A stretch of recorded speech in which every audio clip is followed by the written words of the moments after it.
오늘은 우리 교회는 추수감사절로 지킵니다. 출애굽기 23장의 맥주절을 지키라. 이는 내가 수고하여 밭에 뿌린 것과 첫 열매를 거둠이니라. 수장절을 지키라. 이 수장절이 맥주감사절입니다. 이는 내가 수고하여 이룬 것을 연말에 밭에서부터 거두어 저장함이니라. 아멘. 칠칠절 곧 맥주의 초실절을 지키고 새말에는 수장절을 지키라. 아멘. 맥주 감사절은 1년 동안의 은혜를 더하여 하나님 은혜를 감사하는 마음으로 드리는 절기입니다. 그런 마음으로 드리시기를 바랍니다. 성 프란시스를 괴롭히던 한 친구가 있었습니다. 그 친구는 철저한 무신자로서 하나님께 감사를 하지 않는 사람이었습니다. 하루는 두 사람 앞에 한 거린이 다가왔어요. 그 거린은 시각장애인으로 앞을 볼 수 없었습니다. 프란시스가 시각장애인에게 말했습니다. 내가 만약 당신의 눈을 뜨게 해준다면 내 명령에 순종하겠소. 그랬더니 시각장애인은 떨리는 목소리로 대답했습니다. 어디 순종뿐이겠습니까? 평생 선생님의 충실한 노예가 되어 섬기겠습니다. 이렇게 말을 했다고 합니다. 이때 프란시스코는 불신론자인 친구를 바라보며 말을 했습니다. 여보게 친구, 이 시각장애인은 자신의 눈을 뜨게 해주면 평생 노예가 되겠노라고 말하지 않는가? 그런데 왜 자네는 밝은 눈과 명석한 두뇌를 주신 하나님께 감사하지 않는가? 친구는 그제서야 프란시스의 말을 듣고 하나님께 감사했다고 합니다. 오늘 우리들은 하나님이 모든 사람한테 이런 혜택을 주고 있는지 눈을 보게 하고 그 다음에 귀로 듣게 하고 말을 하게 하고, 그러니까 저절로 생긴 줄 알고 있는 거죠. 그래서 감사를 할 줄 모르는 겁니다. 사람은 누구나 감사할 일이 너무 많습니다. 세상에서 가장 불행한 자는 불평과 불만으로 세월을 보내는 사람입니다. 감사하는 사람에게는 감사한 일들이 계속 일어나지만 불평하는 사람에게는 행복이 찾아오지 않고 불평할 일이 계속 생깁니다. 첫 번째로 오늘 본문 시편을 기록한 시인의 감사의 시 내용을 보고 우리는 배워야 합니다. 시인은 하나님이 주신 모든 것들을 우리보다도 더 깊게 들어가서 감사했습니다. 시편 136편은 감사의 시입니다. 1절은 여호와께 감사하라. 그는 선하시며 그 인자심이 영원하미로다. 아멘. 뭐 하나님께 당연히 교회 다니는 사람 감사하는 거 아니야? 아니요. 생각해 보세요. 하나님이 선하신 것을 감사한다고 그랬잖아요. 만약 하나님이 독재자였으면 어떻게 할 뻔했습니까? 하나님이 만약 공산주의자였으면 어떻게 할 뻔했어요? 하나님이 악한 성품을 가지고 있었으면 어떻게 될 뻔했어요? 세상에 하나님 마음에 안 드는 사람은 그날부터 다 쓸어버렸을 거 아니에요. 그러면 지구상에 사람이 안 남을 거예요. 그런데 우리가 믿는 하나님은 선하신 분입니다. 의로우신 분이에요. 공의로우신 분입니다. 사랑이 많으신 분입니다. 그래서 이 시인은 하나님이 선하신 분인 것을 감사하다는 거예요. 선한 분은 악을 행하지 않습니다. 그러니까 그게 감사하다는 거예요. 그 다음 지혜로 하늘을 지으신 이에게 감사하라. 그 인자하심이 영원하미로다. 하늘 보고 감사해 본 적이 없죠. 그런데 이 시인은요, 하늘을 쳐다보면서 생각을 한 거예요. 하나님 저렇게 파란색으로 하늘을 칠해놓으시고 진하지도 않고 너무 옅지도 않고 적당하게 칠해놓고 아무리 쳐다봐도 질리질 않고 그리고 구름은 또 하얀색으로 해갖고 구름이 싹 지나가면 한편의 그림처럼 왜 그렇게 아름다운지요. 저렇게 하늘을 만들어 주셔서 감사합니다. 생각 안 해보셨죠? 만약 하나님이 하늘을 빨간색으로 다 만드셨어요. 거기다 구름을 검정색으로 새까맣게 칠해놨어요. 그럼 빨간색에 검은 구름이 막 떠다니면 사람들이 그걸 보고 어떻게 했어요? 불안, 공포. 우리 번개 칠 때 막 시커먼 구름이 막 그냥 하늘을 덮고 막 번개 치면 막 무섭잖아요. 빨간색에다가 시커먼 구름이 떠다니면은 사람들은 하늘만 쳐다보면 질려버릴 거예요. 아마 다들 정신병 생겨서 일찍 죽을 거예요. 근데 세상에 아무리 근심 걱정이 많고 괴로움이 많은 사람도 하늘을 쳐다보고 구름을 보면 마음이 평온해져요. 평화로워져요. 그러니 감사해야죠. 얼마나 감사해요. 하늘을 지으신 이에게 감사하라. 지혜로 지으신 이에게 감사하라. 이렇게 이 시인은요, 우리보다 그 감사의 내용이 엄청 깊어요. 우리는 이런 거 보고 감사할 줄을 몰라요. 그냥 자연이 있는 거, 그냥 자연이 있는 거. 이렇게 감사를 모르니까 당장 눈앞에 있는 이익만 보는 거죠. 눈앞에 있는 이익만 보고 이익이 생기면 감사, 안 생기면 불만 불평. 그래서 그런 사람들은 평생 불행하게 살다가 죽습니다. 그렇게 불만 불평이 많은 사람은 시를 하나도 못 써요. 하나도 쓸 게 없어요. 근데 감사가 많은 사람들은 이렇게 깊은 시를 써내는 거죠. 그래서 사람 마음을 움직이고 감동을 주는 거죠. 집에 가서 오늘 시 한 편 써가지고 다음 주에 한번 옆 사람한테 보여줘 보세요. 못 쓰면 여러분이 불만 불평이 많은 사람이에요. 그 다음, 땅을 물 위에 펴신 이에게 감사하라. 그 인자하심이 영원함이로다. 무슨 뜻인가? 지구의 3분의 2가 물이고 3분의 1이 땅이라고 우린 배웠어요. 그래서 물 가운데 땅이 있는 거예요. 땅 옆에 물이 있는 게 아니고, 만약 지구에 물이 없다면 모든 생물이 다 죽습니다. 살 수가 없어요. 사람도 못 살아요, 물 없으면. 그래서 달엔 물이 없으니까 생물이 없다고 그러잖아요. 화성에도 물이 없으니까 생물이 없다고 그러고. 물이 그렇게 중요한 거예요. 그래서 하나님은 물이 중요하니까 이 80억이나 되는 사람이 물을 먹어야 되니까 물을 많이 만들어서 3분의 1을 물로 만드시고 거기다가 육지를 갖다가 앉히신 거예요. 그래서 우리가 물을 먹고 사는 거죠. 그러니까 이 시인은 땅을 물 위에 펴신 이에게 감사하라. 그 인자하심이 영원함이로다. 할렐루야. 생각이 우리하고 다르죠. 그 다음, 큰 빛들을 지으신 이에게 감사하라. 그 인자하심이 영원함이로다. 날마다 눈 뜨면 태양빛이 오니까 모르셨죠? 그러니까 지하 감옥에 1년만 갇혀 있으면 빛이 얼마나 고마운지 아실 거예요. 저 태양빛, 저게 있기 때문에 이 지구가 이렇게 생존해 있는 거예요. 과학자들이 쓴 책에 보니까 태양이 없어진다, 빛이 없어진다 그러면 지구는 순식간에 마이너스 600도가 된답니다. 그럼 어떻게 되겠어요? 아무런 생물도 생존할 수가 없는 거예요. 저 빛이 있어서 빛이 다 이렇게 비춰줌으로 해서 이렇게 아름다운 꽃들이 자라는 거예요. 네. 빛이 있음으로써 물도 흘러가지고 물도 수분을 흡수하는 거예요. 빛이 없으면 다 얼어버리는데 어떻게 수분을 공급하겠어요? 그러니까 이 시인은 하나님이 하신 일이 너무너무 신묘막측이라 그래서 감사한다 그랬어요. 여러분도 너무 돈 생길 때만 감사하지 마시고 돈 없을 때도 감사를 찾아보시기 바랍니다.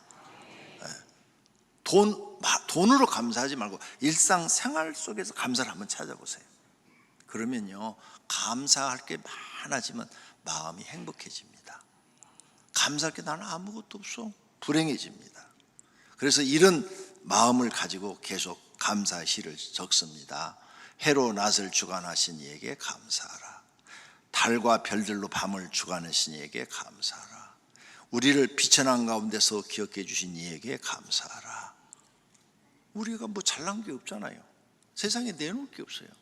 세상에 귀족은요 0.01%밖에 안 됩니다. 우린 귀족이 아니잖아요. 우리는 그냥 별 볼 일 없는 사람들입니다. 그런데 이 별 볼 일 없는 사람들을 하나님이 교회에서 불러가지고 일을 맡겨주시고 또 하나님 앞에 예배도 드리게 하시고 구원해 주시니 얼마나 감사합니까? 우리를 대적에게서 건지신 이에게 감사하라. 대적이 누구야? 마귀요, 마귀. 날마다 마귀는 우리를 지옥으로 끌고 가려고 믿음 떨어뜨리려고 시험 주고 낙심 주고 좌절 주고 실패를 주지 않습니까? 고난 주고 질병 주고 그런데 그 마귀의 수많은 방해 속에서도 우리를 건져서 하나님을 믿게 하고 오늘 또 예배 드리게 하신 이 하나님께 우리는 감사해야 될 줄로 믿습니다. 시인은 그런 걸 감사한다는 거예요. 모든 육체에게 먹을 것을 주신 이에게 감사하라. 할렐루야. 예. 우리 대한민국 인구가 이렇게 많은데 다 먹고 살고 있지 않습니까? 얼마나 감사합니까? 지금 한국 사람들은 어려움을 당하면 동사무소에 가서 신고만 하면 대상자가 아니래도 먹을 거 다 갖다 줍니다. 본인들이 신고를 안 해서 그러고 가서 얘기를 안 해서 그러지 한국은 대한민국 어느 주민센터든지 가셔가지고 나 지금 집에 쌀이 떨어졌어요, 먹을 게 없어요 그러면 금방 어디서 마련해갖고 다 갖다 줍니다. 그렇게 조직이 다 돼 있어요. 조직을 전 국민에게 그런 조직을 해놨어요. 지금 이웃 주민 중에 혹시 어려운 사람이 있으면 얘기해 주라. 너무너무 우리는 지금 좋은 시대를 살고 있어요. 옛날에는 그런 거 없었습니다. 가난할 때는. 그런데 지금 외국에 보니까 노숙자들이 엄청 많아지고 있고 굶어 죽는 사람도 많아지고 있어요. 그런데 우리나라는 지금 그런 사람이 없어요. 그러니 감사하죠. 매일매일 먹을 걸 주시는 하나님께 감사한다는 거예요. 그러므로 이런 모든 걸 종합해서 하늘의 하나님께 감사하라. 그 인자하심이 영원함이로다. 할렐루야. 우리는 찾아보면 주변에 감사할 것이 많은 줄로 믿습니다. 두 번째로는 성도님도 하나님께 주신 것을 감사해야 됩니다. 이 시편 기자만 감사하는 게 아니라 우리도 감사해야 돼요. 사람들은 없는 것만 보고 불만불평합니다. 이렇게 살면 항상 불행합니다. 하나님께 주신 것에 감사하며 살아야 합니다. 그래야 행복합니다.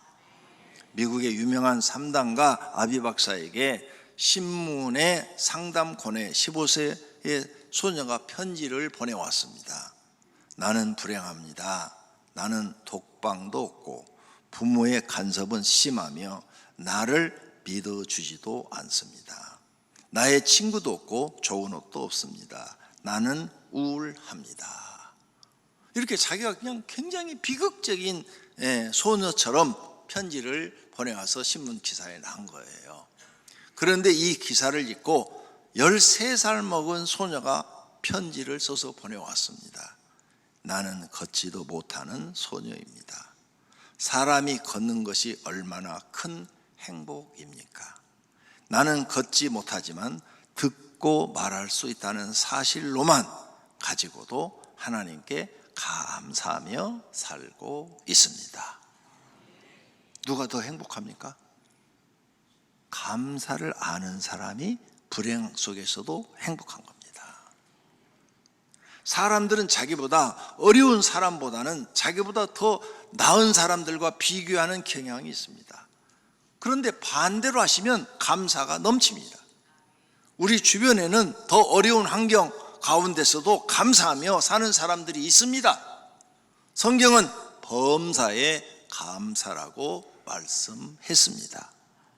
세 번째로, 그러므로 주어진 것에 사소한 일에 감사할 줄 알아야 합니다. 가정이 있는 걸 감사하십시오. 배우자가 있는 것을 감사하십시오. 부모가 있는 것을 감사하십시오.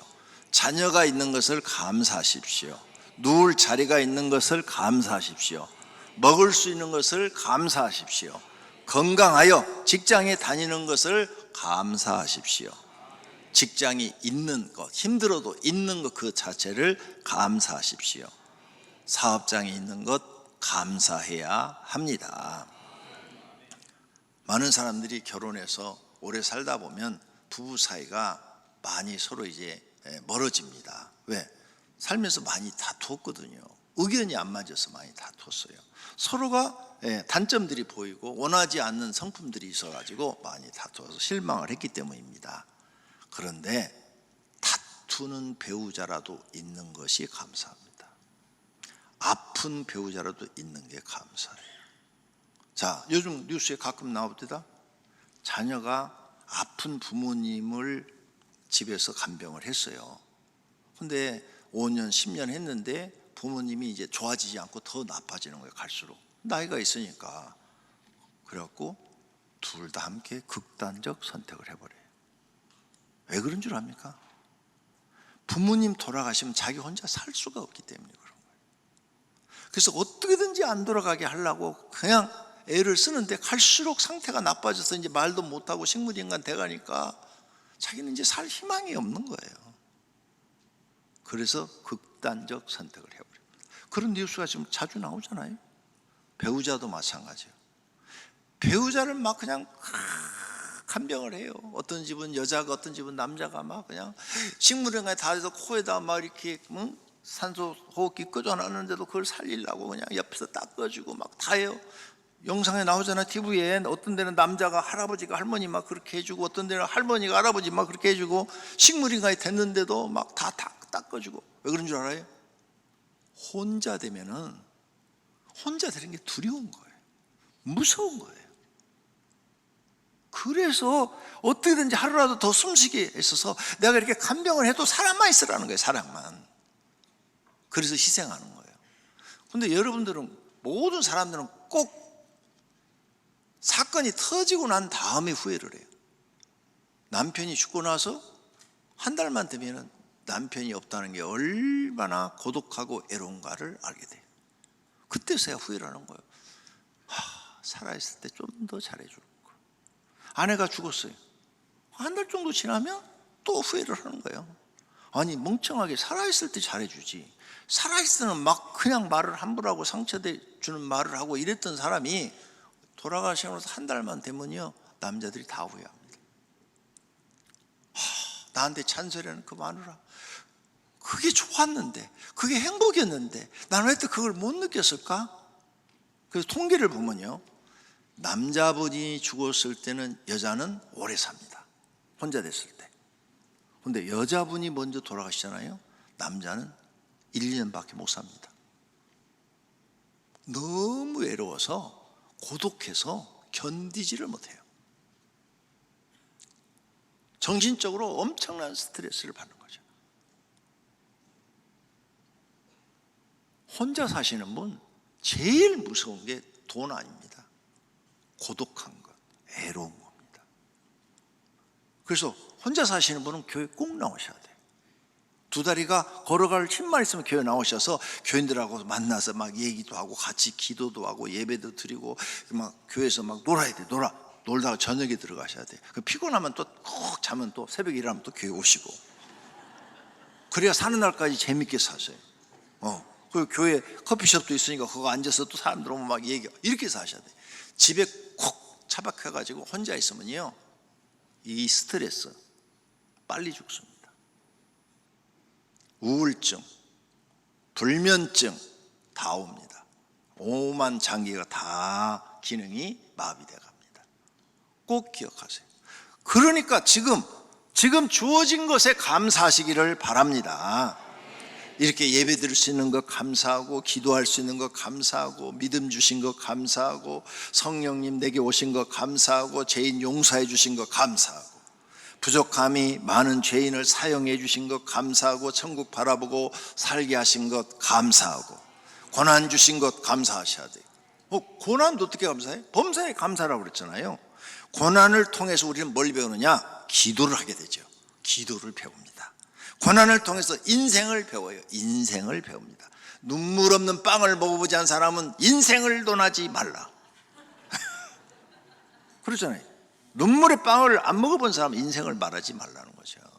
그걸 통해서 인생을 배우는 거예요. 고난을 통해서 우리는 성장해요.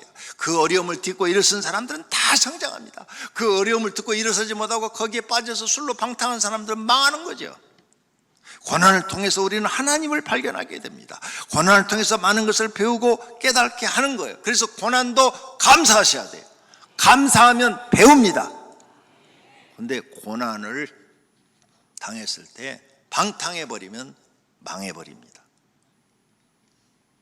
사소한 일에 감사할 줄을 아는 사람 매일 행복합니다. 반대로 사소한 일에 감사할 줄 모르는 사람 매일 불행합니다.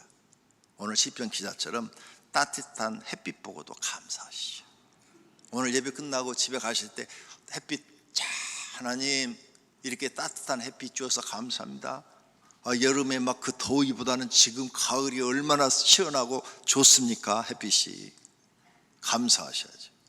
맑은 물 마실 때마다 감사하시고, 상쾌한 공기 코로 마실 때마다 감사하시고, 오늘 또 숨을 쉴 수 있는 거 감사하시고, 일할 수 있는 거 감사하시고, 또 쉬는 시간을 가질 수 있는 거 감사하시고, 하나님 있는 재미를 느낄 수 있는 것. 교회 가서 나는 하나님 있는 재미, 나는 예배 드리는 게 재미있고 나는 설교 듣는 게 재미있어. 감사하셔야 됩니다. 이런 사람은 행복합니다. 이걸 못 느끼는 사람은 불행합니다. 유대인들이 말이 있어요. 이 세상에서 가장 현명한 사람은 누구냐? 모든 사람에게 늘 배우는 사람, 항상 어디 가서 이렇게 배우는 사람, 그 사람이 현명한 사람이다. 아는 척하고 똑똑한 척하는 사람이 현명한 사람이 아니라는 거예요. 항상 배우려고 하는 사람, 배우는 사람, 그 사람이 현명한 사람이다. 이 세상 가장 강한 사람이 누구냐? 자기 자신을 이기는 사람, 나의 그 나쁜 것을 이기고 고쳐나가는 사람, 그 사람이 가장 강한 사람이다. 이 세상에서 가장 부유한 사람이 누구냐? 자기가 가진 것으로 만족하고 감사할 줄 아는 사람이다. 그 사람이 가장 부유한 사람이다. 할렐루야. 너무 큰 일에만 감사하려 하지 마십시오. 하나님이 주신 환경 속에서 작은 일, 조그마한 것, 사소한 일을 감사할 줄 알아야 하나님의 뜻을 깨닫고 행복이 무엇인지를 알게 됩니다. 그렇지 않으면 평생 행복한 것을 깨닫지 못하고 불행하게 살다가 늙고 죽습니다. 오늘부터 주어진 삶 속에서 감사를 깨닫기 바랍니다. 감사는 하나님의 뜻이래요. 너희를 향하신 하나님의 뜻이라. 그리고 감사로 하나님께 영광 돌려라. 하늘의 네 생물들이 계시록 4장은 네 생물과 24장로들이 나오죠. 하나님을 경외하는데 영광과 존귀와 감사를 돌릴 때, 존귀와 영광도 돌리지만 감사도 하나님께 돌리래요. 그러니까 하나님은 감사하는 사람을 찾고 계시는 거예요. 이걸 꼭 배우시기를 바랍니다. 그래서 가족들끼리도 감사하세요. 여보, 당신이 내 옆에 있어서 고마워. 고맙다는 말도 감사하다는 뜻이에요. 고마워, 감사해. 얼마나 좋아요. 아이고, 우리 새끼들, 이쁜 새끼들이 이렇게 잘 자라줘서 고마워, 감사해. 얼마나 좋아요. 그러면 애들이요 더 잘하려고 그래요. 더 잘하려고. 그렇게 고맙다는 말을 해야 하는데, 고맙다는 말은 이놈의 새끼, 빌어먹을 놈의 새끼, 연병할 놈의 새끼 막 이래버리니까 애들이 기분이 나빠갖고 부모한테 잘해주고 싶은 생각하고 빨리 독립해서 나가기만 소망하는 거예요. 제발 그런 용어는 쓰지를 말아요. 나는 성경을 깨닫고요, 지금까지 자녀들한테 그런 용어를 한 번도 써본 적이 없습니다. 그래서 우리 집 가정은 자신 있게 말해요. 아주 행복합니다. 온 식구가 다. 여러분 가정도 그렇게 되기를 축복합니다. 모두가 하나님의 말씀대로 감사하며 사시는 성도가 되기를 축원합니다. 할렐루야.